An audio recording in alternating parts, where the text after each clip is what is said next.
they would have laughed at us. He took away our shame. He took away our shame. Took away our sickness. We would have been forgotten, but we are yet lifting hands today.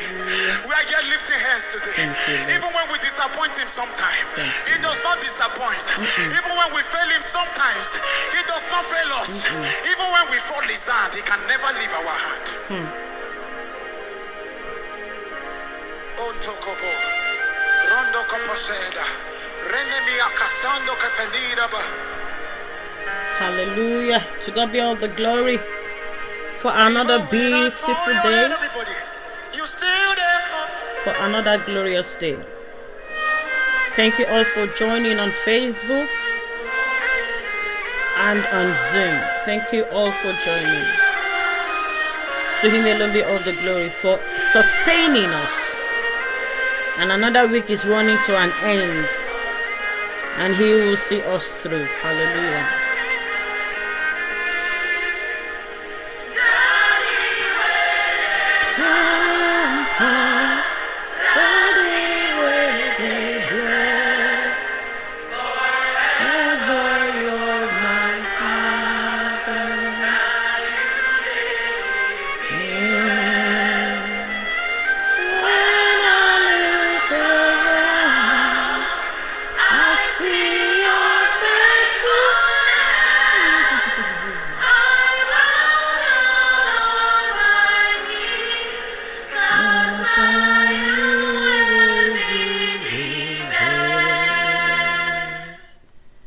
Amen.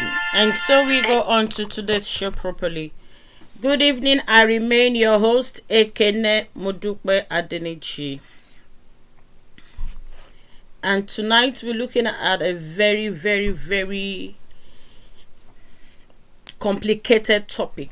It's money matters. Money answers it all. And yet, money is the root of all evil. And to run a family smoothly, to have not successful relationship, but to have a beautiful relationship with all the extras, you need money. And sometimes the more money you have makes your life easier. So money answered a lot. But then in marriage, there are principles that guide marriage to have a successful marriage. And yet we still abuse these principles, and we abuse each other's trust, and we overstep. Thank you. I see you, Pastor Stephen. Thanks for joining, sir. Brother Mark, thanks for being on time. Sister Christine, thanks for joining. Mommy Benzoe, God bless you. Really good, man. I hope you'll be able to contribute tonight on Money Matters. God bless you so much, ma. And on Facebook, thank you all for joining. God bless you. I'll be looking at financial infidelity in marriage. We could have financial infidelity in some other aspect, but we're looking at marriage tonight. We will have it in between partners in the place of work, businesses, and all that. But we're looking, strictly on marriage, relationship. Okay, so what is financial infidelity? In a nutshell, it's just about being dishonest with money matters. That's what it simply means. Financial infidelity occurs when couples with combined finances. The word combined is very important. So it's not about I have my money separately and I do what I like with it. But when it's combined, then it's we both agree to put this money together. So it's when couples with combined finances lie to each other about money, lie to each other about expenses, and when couples don't tell each other the truth, which has to do a lot with trust. What have we agreed to spend this money on? How have we agreed to manage it? How much have we agreed to put together? There is an understanding. But when one person decides to do some other thing that is out of agreement with that money, without telling the partner, then it becomes infidelity. And it affects trust, and then it affects the relationship at the long run. And statistics have shown that out of 40% of marriages have crisis, and end up in divorce because of financial fidelity. So one might say money shouldn't cause problem. Money shouldn't be, you shouldn't take it so bad to the point of divorce. But the truth is, it does happen. And when when you don't trust somebody with your money anymore, it affects so many things. For instance, when the trust is there, you agree to put money together, maybe to buy a property, and then the other person spends the money maybe to buy a car for themselves. You know, next time when there is a plan or a project, you wouldn't want to commit to it. You wouldn't want to put your money into it, because while the first one you did, it didn't work out the way you've agreed or planned it. So you will want to be committed to it. Now that's going to affect your growth in family. It's beautiful when you all come together. Like, in the next 1 year, we want to build a house. So you put money together and you build a house. The next year, you both agree, okay, this year we want to focus on our children. We want to put money together and send them to a better school. You put money together, you're achieving it. But now the issue of trust has come into it. The issue of financial infidelity and abuse has come into it. So what do you do? Like, no, sorry, I can't. Or you begin to lie to each other. I don't have money. I don't have enough. We'll see what we're going to do. Then we start lying to each other. And it will affect other aspects of the relationship. But now it's so complex at the same time. Why do I say that? Because we're all different. And where we're coming from also matters. Now, for instance, if we look at our fathers, maybe not even directly my father, maybe 2 or 3 decades before me, where especially in Africa, where most of the financial commitment comes from the man. The man pays the bill, pays the rent, pays everything, cares for what you eat, the money the kids spend, everything. Money is the man. So the issue of abuse wouldn't come in. It won't come in because there's nothing to it's money. So he spends his money the way he wants to spend his money, and he takes care of you anyway. So you have no complaint. But the moment we both bring money together to have a joint account or to save money together for a project, then that's where the abuse might come in, or the infidelity might come in. That's when your trust might be broken. Then I'll look at it from another angle. Do we then say we shouldn't have joint account if you might not be able to commit, to agreement, to a project, if you cannot commit to meeting up with targets? Do we then say joint account should not be put in place in families? I want us to, if you want to contribute to it, please, do we say joint account should not be committed to? Anybody wants to help me out with that? Should couples have joint account, or should they not have joint account? Let me start from there.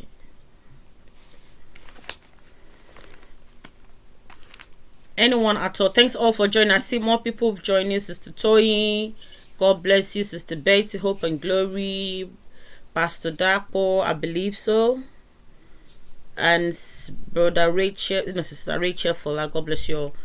Anyone at all on financial infidelity? Should couples have joint accounts? When the word of God says a man will leave his father and his mother and cleave to his wife, and the two shall become one flesh.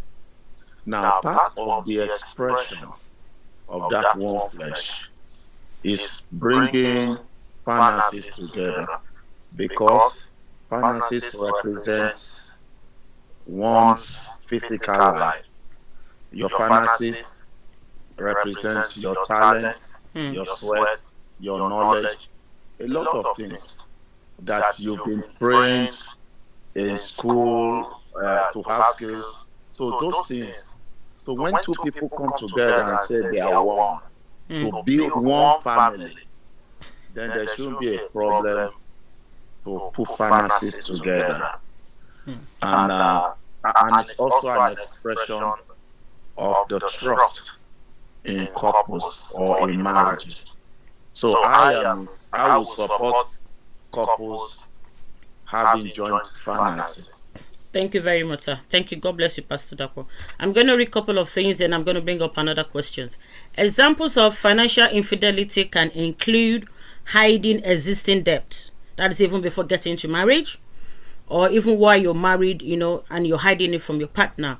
Excessive expenditures without notifying the other partner, without an agreement, and lying about the use of money. Now, financial infidelity can create tension and difficulty in relationships that may lead to the end of the relationship if not corrected, and if that trust is not rebuilt quickly. Now, the best way to rectify financial infidelity, some suggest, is to come clean at all times, about what you intend to use the money for, or if peradventure you've spent the money without telling your partner, you still need to this is what I have done, and this is the reason why I did what I did. Coming clean as quickly as possible. And also creating monthly budgets and being able to be transparent with it and be committed to it, like I said earlier on. And if you both agree that every month you're going to be putting £200 into the account, for whatever projects, even for your rent or whatever, you need to be committed to it, and excessive spending and lying about it may also be a symptom even of something deeper issues that are worth exploring with a health professional. And the worst one for me is when somebody gambles. That is one other area where infidelity comes in. I have somebody very close to me who is into gambling and it's messed up the marriage at the moment, to the point of even having to be jailed and all that. So it's a big one. Now, when this issue come in, I don't know. At some point, we might take this topic to next month because it's bringing up deeper and deeper issues on finances. Because the reason why you be unfaithful on money issue, you also be unfaithful on other areas in your relationship. But I'm gonna try as much as possible to stay on finance tonight. Now, this problem are there, but yet, let me go back a little bit. We have people who are very faithful, who are very honest, and who are committed to it, and they want to do their best, to be faithful. Challenges might come up. Maybe you lost your job. There has to be honest. Some people will lose their job, and they won't come out right to tell their partner. They'll still be lying, and then the partner will be wondering what's happening to the finances. The money you're supposed to put into the account is not there.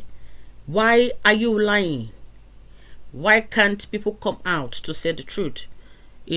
What are the reasons why somebody would lie? I've got some answers, but I want to hear from more practical answers from people. Why would you lie to your partner about money issues, about what you spend your money from, or even about your income? Some people can't even tell their wife or their husband. And this is not particular to a gender. No, it's both genders. Anybody can be unfaithful. So it's not a topic that is stereotyping. No, it's both. So what are reasons that could make people to lie about their income and about their expenses? Can anyone help me out, please?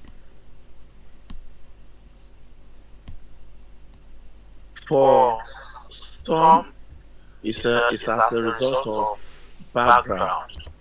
There are some background experiences where some people, before they get married, they've already told them, you don't trust women, or you don't trust men. As you are going to marriage, have this aside. And sometimes it's as like what you said, when couples come together and they are not fruitful, it leads to lack of trust, and that leads to sometimes hiding financial accounts or truth to one another. So that's what I just think for now. Thank you, sir. Any other person? Prophet Ayo JC, I see you. God bless you. Thanks for joining, sir. Anyone else wants to help me out? Reasons why people would lie about money matters? I think sometimes. Yes, ma'am. Sometimes I see women will build houses Hmm. and their spouse don't know about it. Some are genuinely not doing it maliciously, Hmm. but because whenever the wife has money, the husband will make sure that we finish the wife's money. He will keep his own. Hmm. He will not be honest about it. And then anytime the wife wants to do something that she really desired, the husband will sabotage it. So if sabotaging attitude is coming up all the time, then you're teaching the woman to wisen up. Hmm. So she will learn to save extra somewhere and use it to do what she so much desire to do.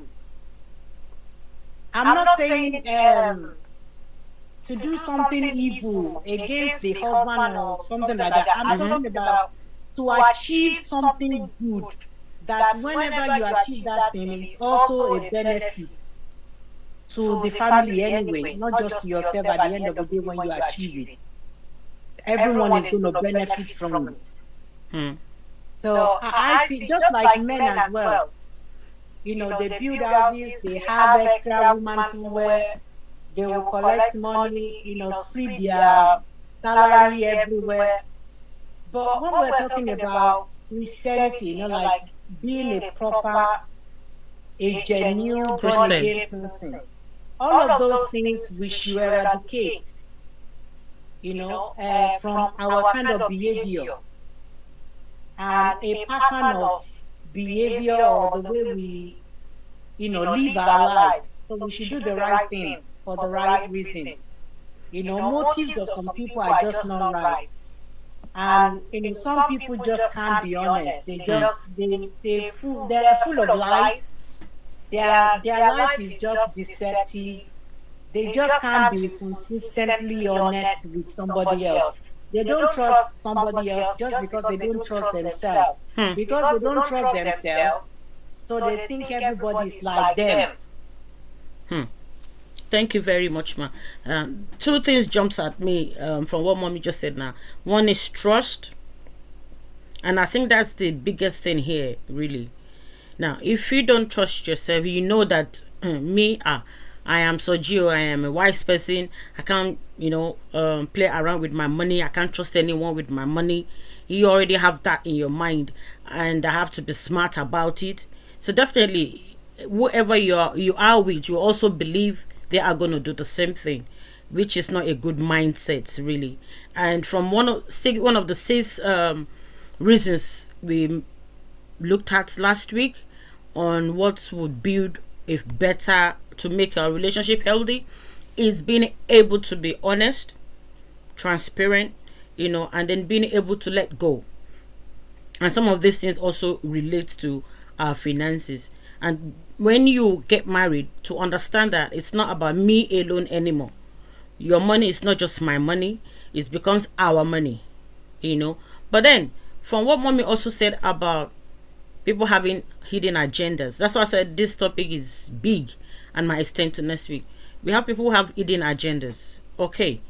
Do we now agree, or do we say, even though you have a joint account to sort out bills and stuff in the house, is it also okay for you to have your own separate account with your own money, with your own savings? So, I mean, if I want to do my hair now, I don't want to have to go to my husband and say, okay, can I get money from the joint account to do my hair?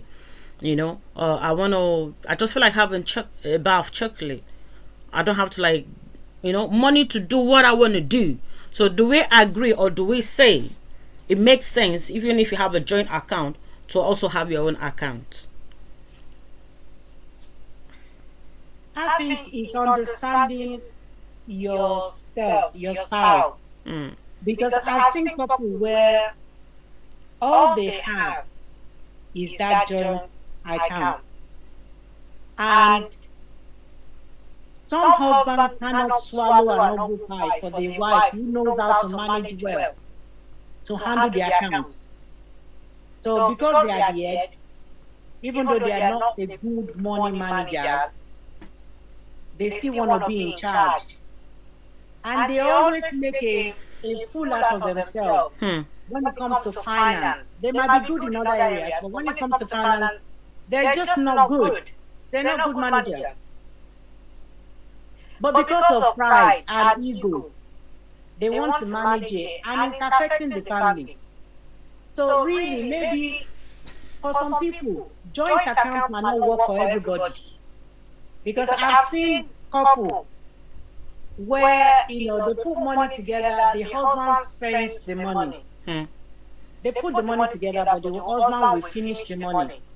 By the time the wife discovers, the money is all gone, and then you ask, there's a fight.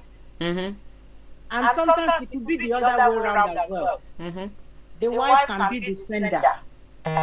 So really, it's understanding yourself. If you understand your spouse, if it's not working for you, I don't think it's something you have to do or die over. Thank you very much, ma. Thank you, ma. Any other person wants to comment on that? Yeah, I'll just agree with what Mom in the Lord has just said. You know, what is good for one couple is not necessarily the ideal for another couple. So I think it's just being truthful to yourselves. While you are courting, you would have discussed issue of finance. Like I usually tell people, the finance is one of the main things that causes division or separation in marriage. But I believe that while you are courting, these are issues that you should have talked about, studied each other. But sorry, Sister Toyin, what if in the process of courtship you had an agreement and everything seemed so smooth, you know? Oh, we've both agreed we're gonna have a joint account, you know, and then we're gonna do this, we're gonna do that, blah blah blah. And then after the marriage, you know, because those are the first two signs you notice, you know, when you begin to imagine, okay, I think there's a problem here or money issue. The first one is because when you talk about financial infidelity, it starts small, bit by bit. And then one of the signs is when we want to talk about money now, the man or the woman is stalling or is not really commenting. You know, and you're like, okay, what about the joint account we both agreed before marriage that we're gonna open? Can we go ahead and open the account? And then it's like, so how do we not handle that? Because you've already agreed before you got married. Yes, you agreed. But if you see that the other party is not willing to keep to the agreement, then you just have to have a separate one. Or whilst you have a separate account, you both agree on the amount to put in a joint account. You see, one of the things that causes problems in marriages is that we do not communicate. Communication is a big issue. Our pride comes in the way, complex comes in, a lot of things. You know, your partner should not just be your lover, it should be your friend. And if you cannot confide in each other, you have no business being together. You know, so that's one thing. You have to be able to communicate. So if you see that you had an arrangement before you married, and that arrangement is not working, then you go back to the drawing board. Be honest with each other. You know, you just have to be honest. Because if you see that either the husband or the wife is the one that is a big spender and reckless with money, then you just have to, you know, face each other and say, well, this is the way it is. What's the way forward? And both agree. Before animosity sets in, hatred sets in, before you know it, you know, there's a divorce. Thank So you. I think it's just good to be truthful to each other and nip it in the bud. Communicate, talk to each other. Thank you very much, ma. Now, Mommy Benzoe also mentioned one of the points I have here, why people will have problem communicating, which is the major problem, like Sister Toyin just said, is a big, big, big problem. And then why would you have problem communicating money matters with your partner? One could be pride, like you said, arrogant, or rebellious character. I mean, I'm in charge. I have to do this. I have to do that. And then Mom Benzoe also explained it further that you might be the man, in charge, but can you manage the money? Can you manage the finance? So you have to be honest with yourself, with the situation on ground. Now, so if you know your woman will manage the money to every penny, like every penny, she's accountable, we need to put pride aside and then say, okay, who is the bigger planner here? Who is the bigger spender here? It's all about honesty. And then another one is when there's a breakdown in a relationship already, you might be together, but there are issues already. There's a breakdown happening already. The intimacy is not there anymore. So to talk about money issue or to have future plan becomes even a bigger one. So that also can affect communication when it comes to money matters. I'm going to read one or two comments. Okay, echo, complex and respect. Can we all hear better? Now, is it better?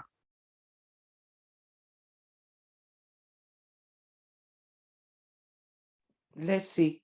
Because what happens is when somebody else starts speaking, then the echo starts. I think it's better now.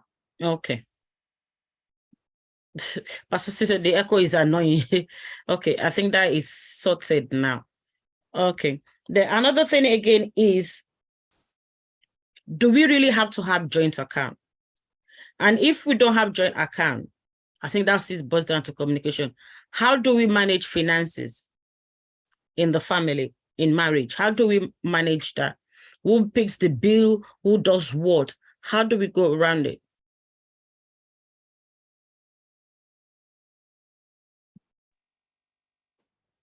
That still brings us to the question of trust. To be honest with each other, it's very important. That cannot be overemphasized. Mommy, Especially Zoe said something earlier on about the man realizing, okay, he keeps his own money and then spends more of the wife's money. I think that happens a lot, not in all marriages, but it happens a lot, especially in this year and age. And I think personally that that's just about men being lazy. And even in movies and in stories I hear, even in England, it's now come to like, no man wants to marry a woman that does not have a job anymore. And I don't blame them. Things are not that easy or rosy. So it's nice if you have somebody who will help you take the burden off a little bit. But now it's an issue of nobody is marrying just because I love this woman anymore, or I love this man anymore. It's all about potentials. What can they bring to the table? Now, and I've seen men who would like, she's very hardworking. She's capable. She's doing good on her own. So if I marry her, she'll be able to take a lot of burden off me. That is no crime in her taking burden off you. But what does it also say about you as the man? I mean, the Bible says if you cannot provide for your home, you are worse than an infidel. Okay? So the woman, is she supposed to help you take all the burden off? Or is she supposed to support you? Which is it supposed to be?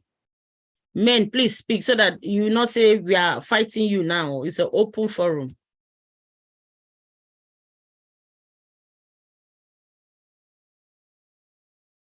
And the house is quiet on me. I think really it's good to be open. I And some marriages, before you even started, they had already failed.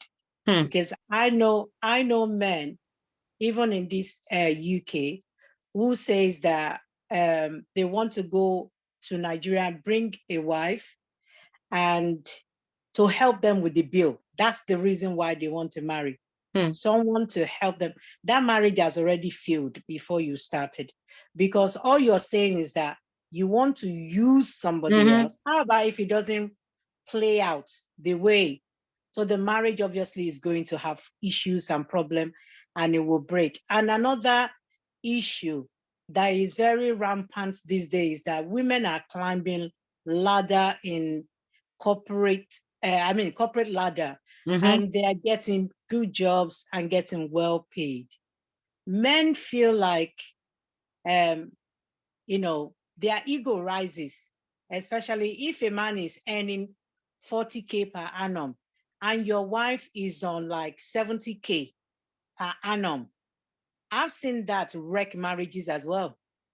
No matter how they talked about it and everything, the husband thinks like, okay, they should swap roles. And I'm thinking, you are the leader in the house. Yes, you might earn more, but it doesn't mean that you should swap roles.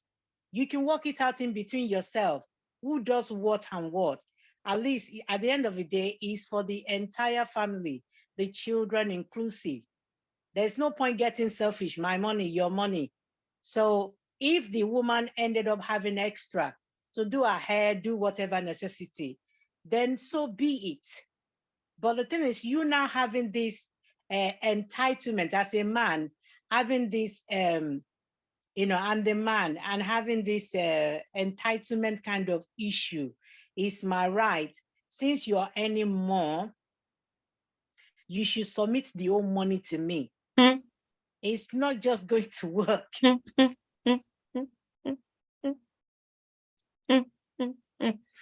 Wow, that's making me imagine me just like work so hard, I'm dead tired, I'll take a lot of painkillers to keep myself together and to get up the next day, and then I'm going to take all the money and give it to my husband. I'm sure he won't even ask me. He knows me. He won't ask me.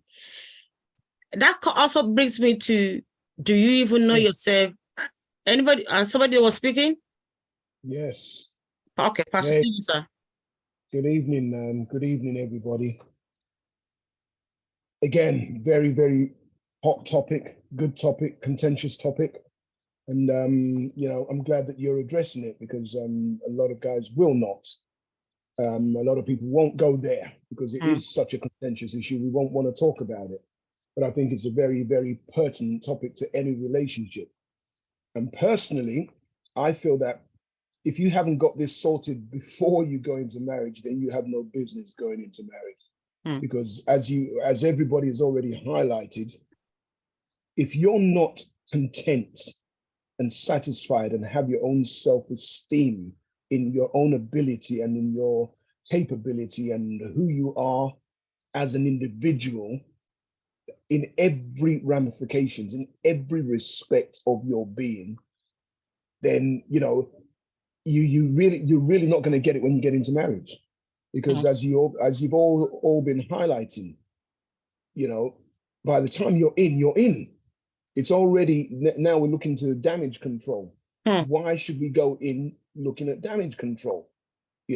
So I also believe, this is just a personal thing right now, that when you are courting, and either male or female, you see, you perceive, you understand the signs of the person that you're courting, to see what are those little bits and pieces that are showing up that could be a possible, cliffhanger for us in the future. And a lot of us see these things, but we don't address them in the moment. And therefore we go in eyes wide open thinking, you know what, it is where we start rationalizing things. We start, declaring and prophesying and not being real with ourselves about what could possibly be a problem here. And as you rightfully said, yes, finances is a monster of an issue. So going in eyes wide open, if you're now in it, and it becomes a problem. Personally, I feel you can have a joint account, but know what you're going to be putting into the joint account, to what extent, for what exactly that is going to be.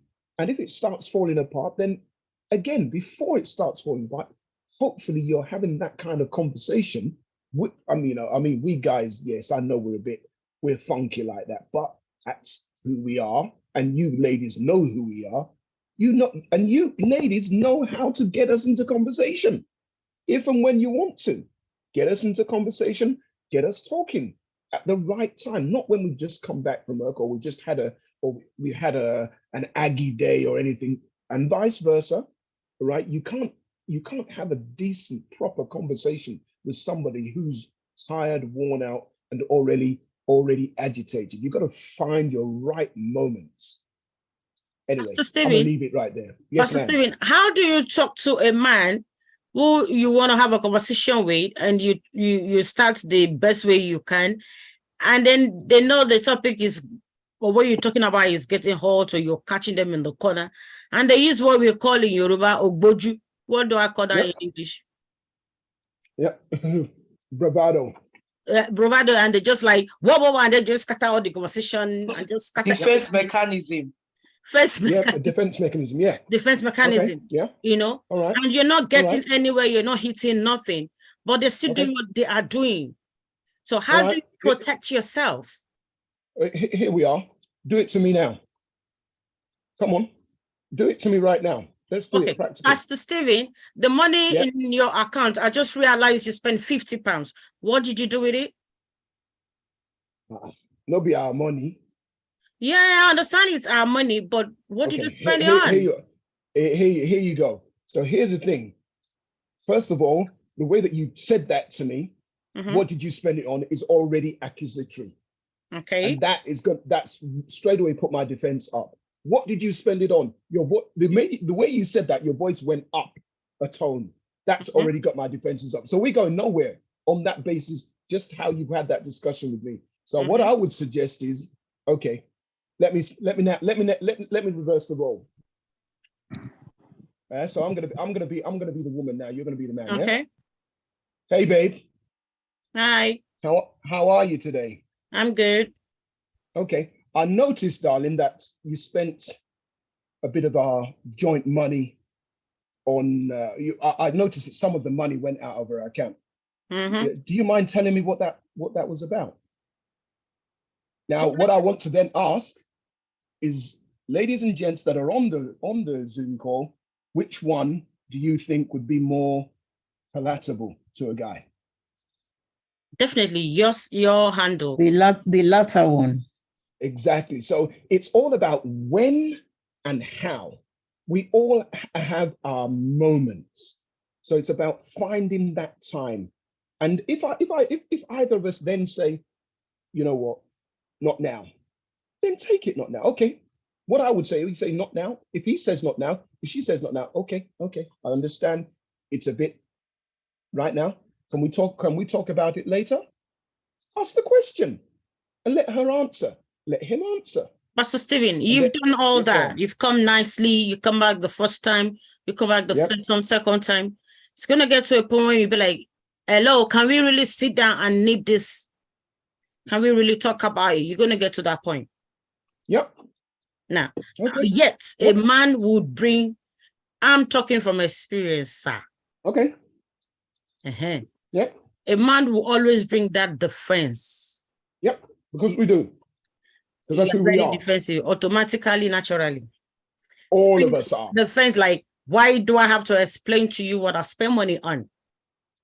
But forgetting that it's not just your money now.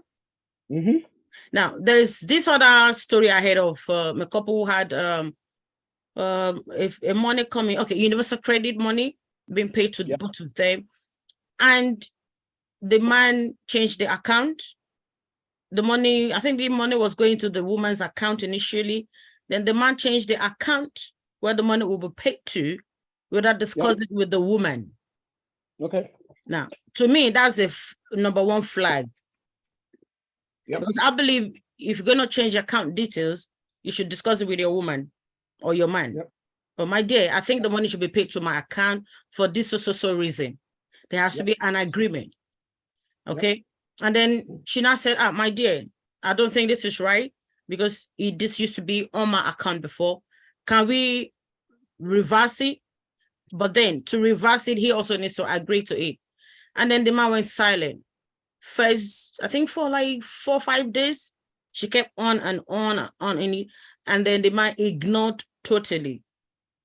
Up to like almost 2 weeks before she now had to like go to, I think, the higher authority to bypass the protocol or something like that. So how do you place that? Well, it's done already now. She's already done what, Yeah, but we're trying to learn from stories and experiences of people. Well, is that a story that you know for a fact? Oh, yes. Okay. So where are they now? They sit together, and okay. But then I think they now brought a lot of issues like it's a free money and we should use all the money to pay rent and stuff like that. And then the woman is like, it's not your money, it's our money. And then whatever we're going to do with it has to be both of us agreeing to it. And I think the man was this normal male thing. No. This is what it's going to be. This is what's going to be. And that's final. And the woman, I think she stood on her feet. I'm like, no, it's not happening. I'm not agreeing to it. And it's not going to happen. And then he brought a lot of issues, blah, blah, blah. Clearly a breakdown in communication somewhere along the line. The man's, the ego has filled the spot for whatever reason. He's, situations like that, I think we men need to be speaking to each other a little bit more and to say, look, when you get into a relationship, to be open. All of us need to learn to be more open in our relationships, in our inadequacies. And I speak that from experience. I know where my flaws at, to be accepting of each other's inadequacies. And I think we need to be having more conversations like this so that men can hear that, listen, it ain't a bad thing to allow, like, and I think, I can't remember, one of the lovely sisters said earlier on, to accept the fact that, okay, if she is earning more than you, then what? It is ours together. If we're going into relationships thinking about mine and yours, then we're already on thin ice.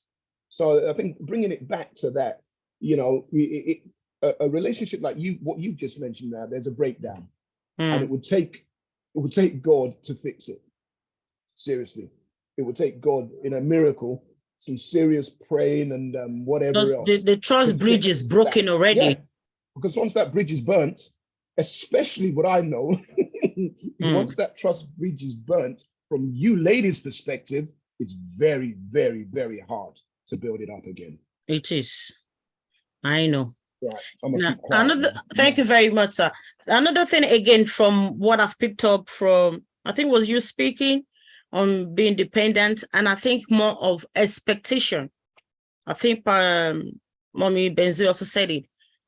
A lot of people go into marriage with expectation of he's going to help me, she's going to help me, and I think you actually gave the solution to that, Pastor Stephen. Like, before you go into marriage, you have to be your own person.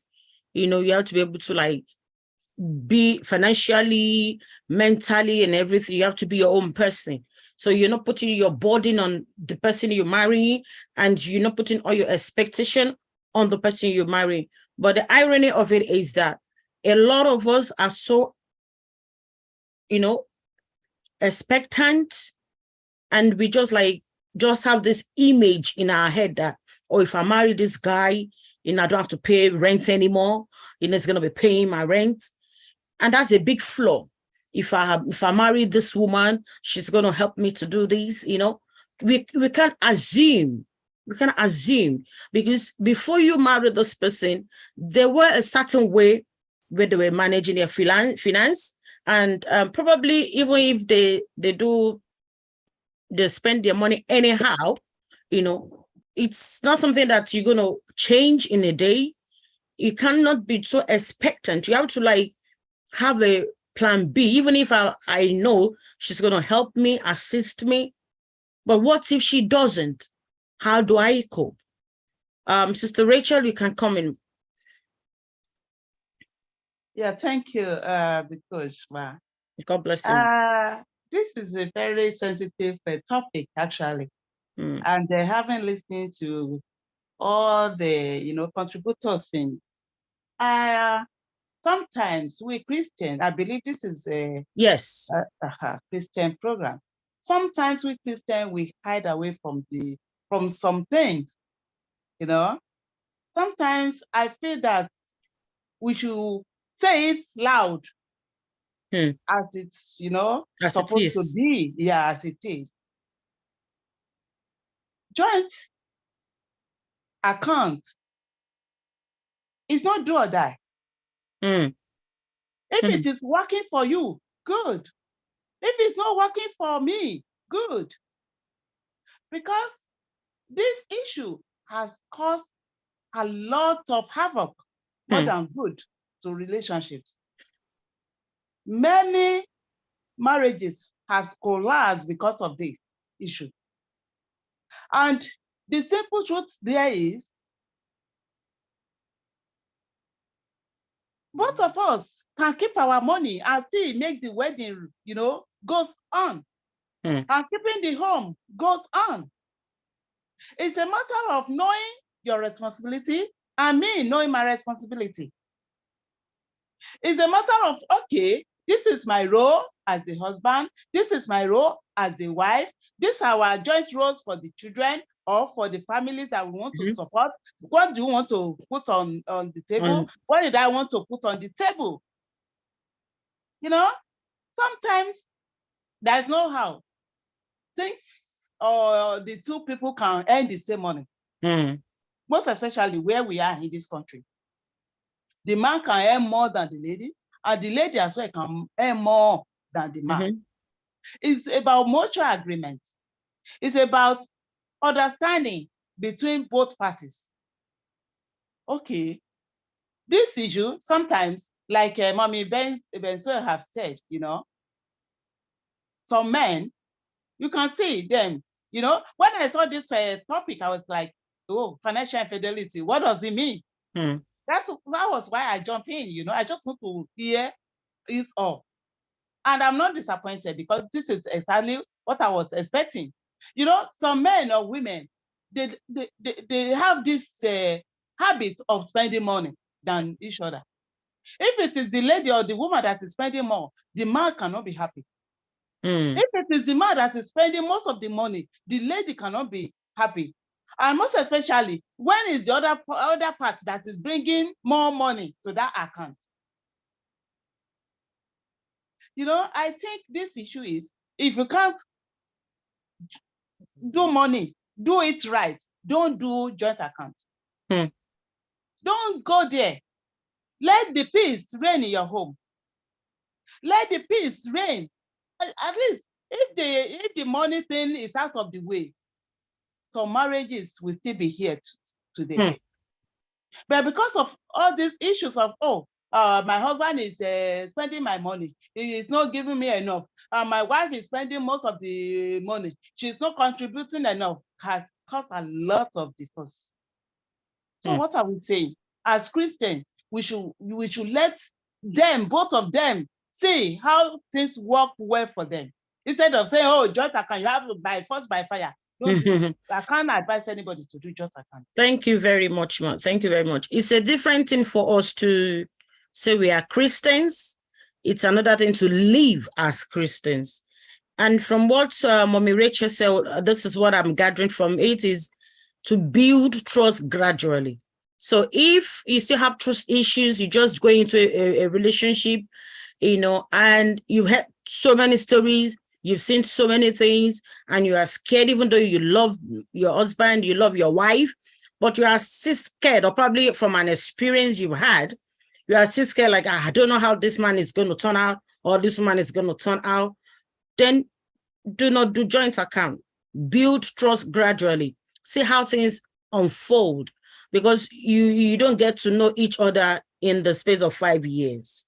It takes a while, so while you grow the relationship, you also understand them and finances, and okay, I can trust him with this, then you let go a little bit more. I can trust her with this, you let go a little bit more. So you don't let go of the rope completely, because the honest truth is nobody wants to end up looking like a fool. Nobody wants to be abused. Nobody wants to be ripped off. Nobody wants to, to work, labor, and throw it all in the gutters, especially for somebody you trust and love. So if you feel more secure by holding on to the rope and letting go a bit by bit, I will say please do. As you grow and develop the trust the more. Chief Dr. Toba, do you want to come in, sir? Yes, thank you very much. I just want to say one or two things. I just jump in anyway, but the issue of this joint account is what I heard, and I just want to say one or two things. Yes, sir. Number one, I thank you for allowing me the opportunity. You're welcome, sir. See, number one, joint account was never a prerequisite for marriage. It has nothing to do with marriage. It's just like the way you and your normal friend could not just jump into having a joint account. That is the same thing in marriage. Marriage is a form of relationship.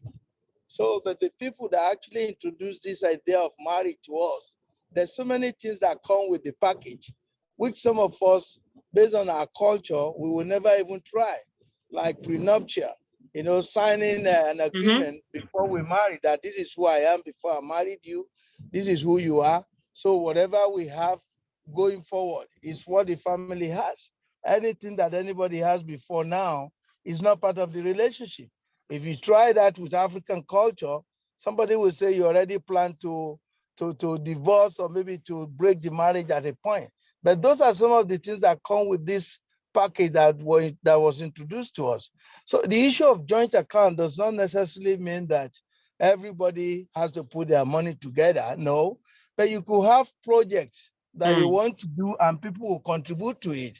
Okay, we live in an apartment, but now we're thinking of having a home and we want to have it together.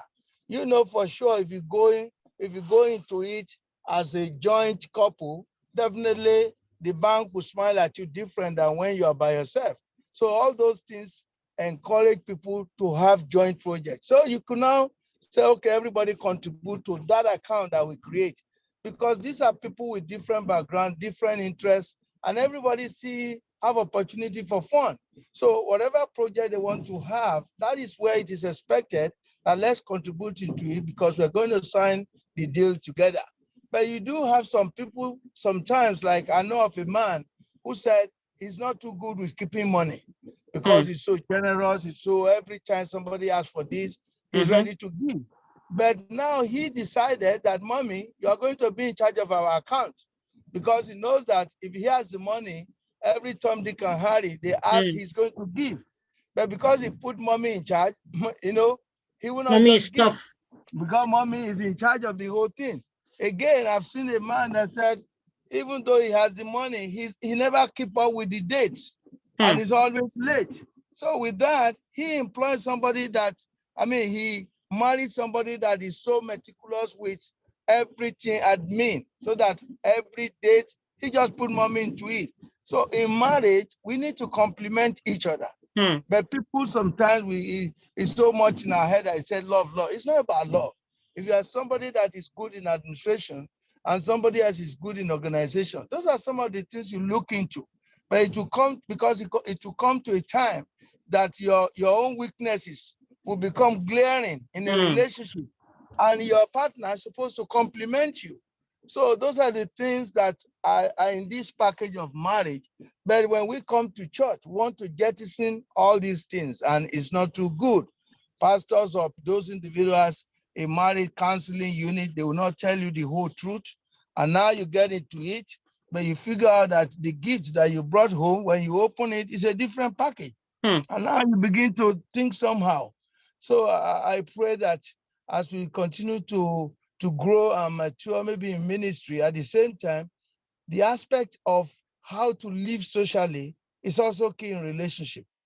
It's not no matter how you speak in tongues, no matter your anointing, If you don't meet up those areas, then you become a talk of the town. So, and it's not the best. So definitely joint account is never an issue at any point when you talk of marriage. Those two individuals will figure it out for themselves. If they choose to do it, okay. But it's not even a sign of love to show that I love you. No, it's not. Because things will happen. And these are two individuals that are going to be growing together. You never graduate in marriage. So you don't know what will happen, the temperament and the situation, especially with different background where somebody comes from a big family and somebody from a small family. With all those variables, it should not be something to even mention unless those two individuals in marriage decide that is what they want to do. Thank you. Thank you very, very much. That was a beautiful submission and kind of a summary. God bless you. Really good, sir. I've got some, which was the word I use now? I've got some scenarios. I've got some stories I would like to read, and then we can dissect them and learn from them more, but we do not have time anymore. I'm just going to read one. Then is it okay we continue with this part 2 next week? Can I see hands up? Is it okay we do next week, please? Yes. Okay, one hand up. 2. Yes, that's 3. Just 3 hands. 4. Sounds good. 5, Sounds 6. good. Okay, we're good. Oh, God bless you all. So we're going to extend next. I'm just going to read a scenario and we end with that. And this is, I have been married for 17 years. And not one time in 17 years had my husband ever told me his money, told me what he makes, what he does for a living. No. How much he makes on a monthly basis, what he makes. And I have not seen or I've been given any money given any of his money unless I beg him. And I think he needs to know, and I think I need to know where the money is. I don't know, the way she wrote this is a bit confusing. And I think he needs to know where the money is all the time. He needs to know where our money is all the time. I know how much he makes because he works with his brother, and his brother makes 25 to 30 bucks an hour and works out of town for days on end. And I'm thinking for the... It's echoing again or what? Is he echoing? Yeah, it's like Yes. Try now. Maybe it's better. Try now. Okay. Now. Can we almost, please?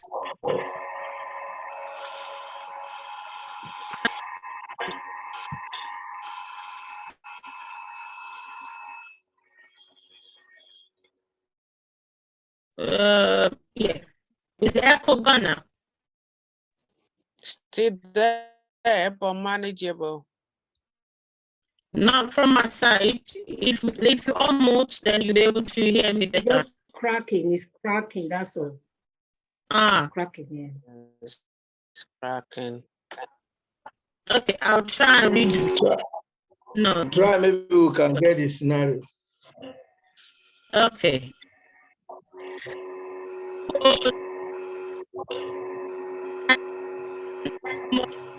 It's worse. Is this? It's got worse, worse. sis. It's got worse. It's can't even hear worse you. now. Can't hear anything you're saying right now. It's worse. Network. I think it's your bandwidth. It's low.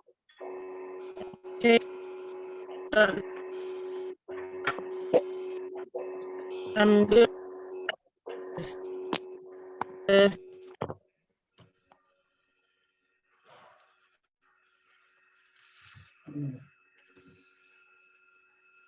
I'm gonna mix.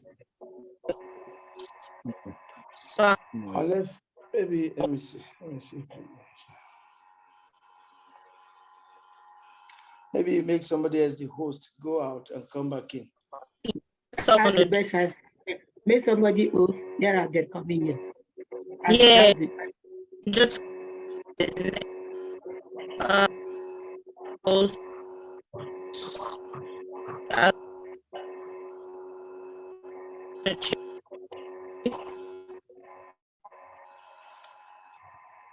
So log off and then log back in.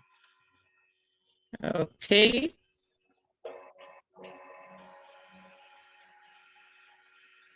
Come on now.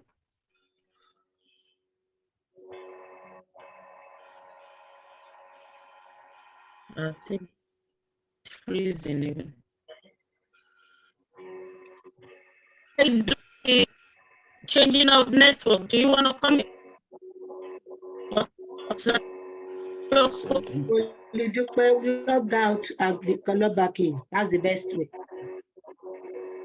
Try.